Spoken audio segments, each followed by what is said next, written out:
Thank you.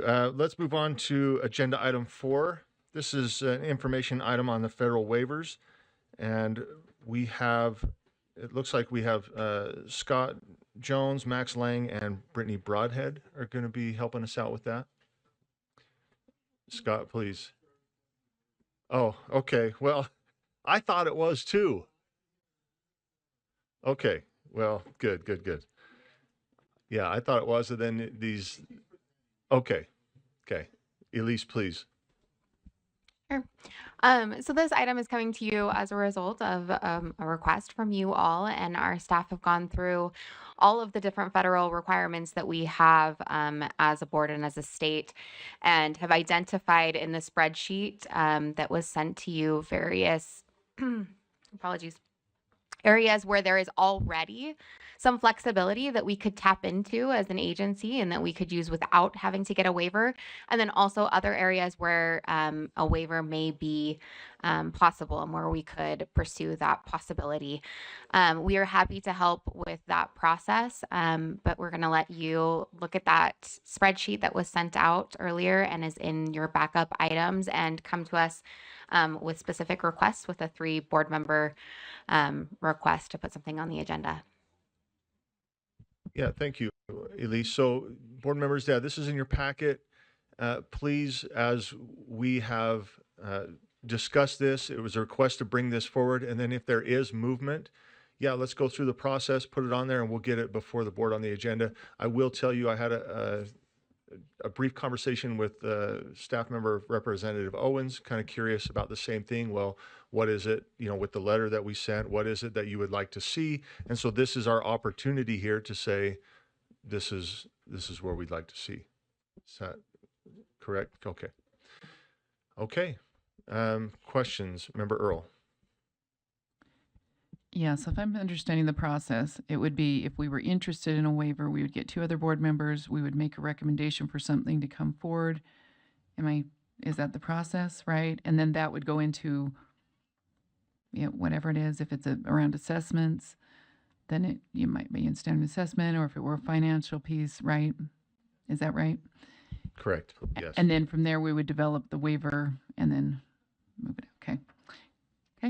I have some items, but not today. But okay. Yeah, thank Perfect. you. Member Carey. So I understand the process, but the matter's already before the full board. So now we're saying if we want something that's already before the full board to be heard in particular, we have to send it back to committee in order to get back to the full board? So, well, I can answer. I'll answer according to me, and then if you know something better or different, sorry. But the matter is from how I understand it, the matter is the requests, or not the requests, but here's what's been brought. You guys asked for a list. Here's what's been brought, and then go through that process of, okay, well, I want this or that, instead of just having it done like quickly. So I don't know if that makes sense. I don't know if, right, go ahead. Thank you, Chair. So is it going back to subcommittee, or once you have 3 board members, it just comes back to the full board where this matter is already resting?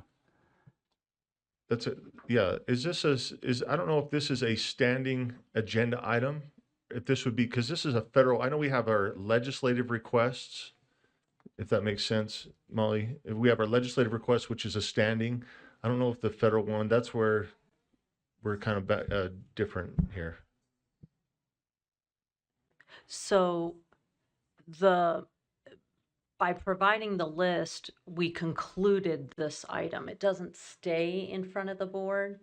The issue is that these waivers are so complex that if it came straight to the board, we could take hours on each one. So to put it in through a committee gets that preliminary work done. The ones that have gone forward can take months. I know different states, Indiana, Iowa, have really been involved in this process for a long time. These aren't, they're so complex that if we put it in front of the full board without putting it in front of the committee, it could take our entire meeting. So the concern is that, Board Member Earl, I'm sure, has a couple different ones. Some will be appropriate for finance, some would be appropriate for standards. So it's just parsing out the work. Of course, you can do whatever you want with your agenda. I'm not saying it can't. I'm just saying that knowing how complex they are, putting them in front of the full board will significantly affect your agenda.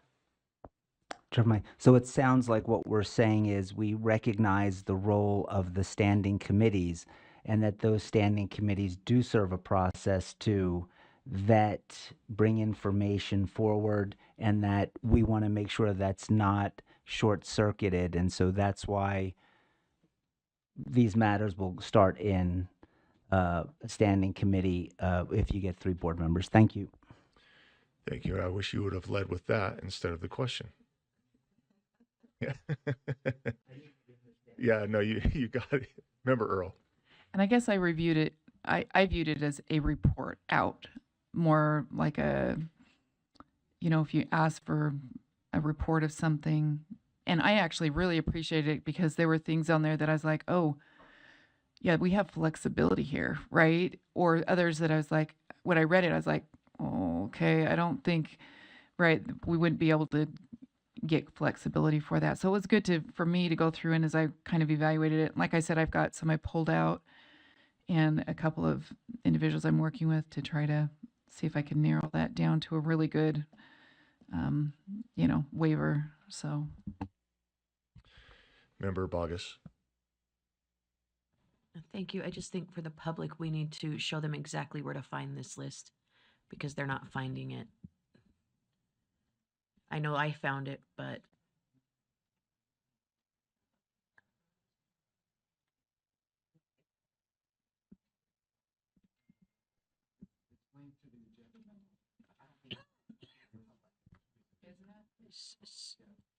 Okay, so yeah, Scott, please help us get there. Help the public. There's a link in the agenda memo that if you click on that link, and the public should be able to do the same as well. Or we had loaded it, so maybe it disconnected or broke or something. so I don't I'm know. not certain they couldn't get it, but that they did not see it. Where to And find I it. know we have a live Okay. stream showing the screen, and I just think it would help them to see it. Yeah, if you just want to pull the memo up, there you should see the link in there. There it is. Yeah. Okay. Thank you. All right, thanks. Okay. Kelsey, go ahead.